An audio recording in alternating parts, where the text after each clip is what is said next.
আসসালামু আলাইকুম গাইস, আমি এখন একটা ভূতের গল্প পড়ব। প্লিজ মনোযোগ দিয়ে শুনবেন। ঘুটঘুটে অন্ধকার রাস্তা, একটা বাস স্টপ, একা ছেলে দাঁড়িয়ে, ঝিঝি পোকার শব্দ। এই গল্পটা আমার নিজের সাথে ঘটেছে। তারিখ 17ই অক্টোবর, রাত 3:10।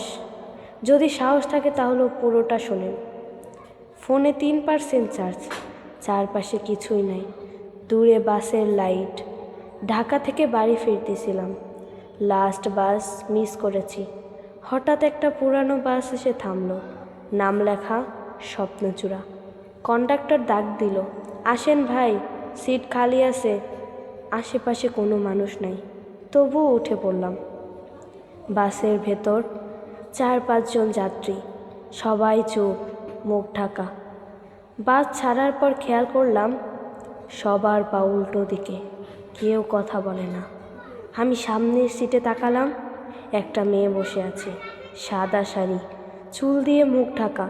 সে আস্তে আস্তে মাথা ঘোরালো, কিন্তু মুখের জায়গায় কিছুই নেই, শুধু কালো গর্ত। ছেলে দৌড়ে দরজার কাছে, বাস থামে না।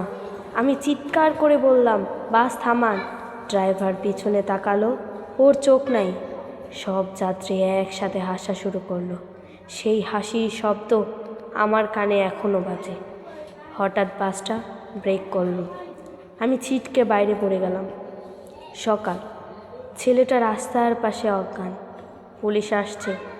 সকালে জ্ঞান ফিরে দেখি আমি হাইওয়ের পাশে।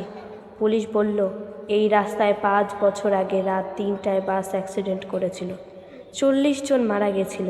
বাসের নাম ছিল স্বপ্নচূড়া। এরপর থেকে প্রতি অমাবস্যার রাতে ওই বাসটা আবার আসে। সাহস থাকলে আপনিও উঠেন। হঠাৎ বাসের হর্ন, রাত 3টায়, একা বের হবেন না। কথাটা মনে রাখবেন।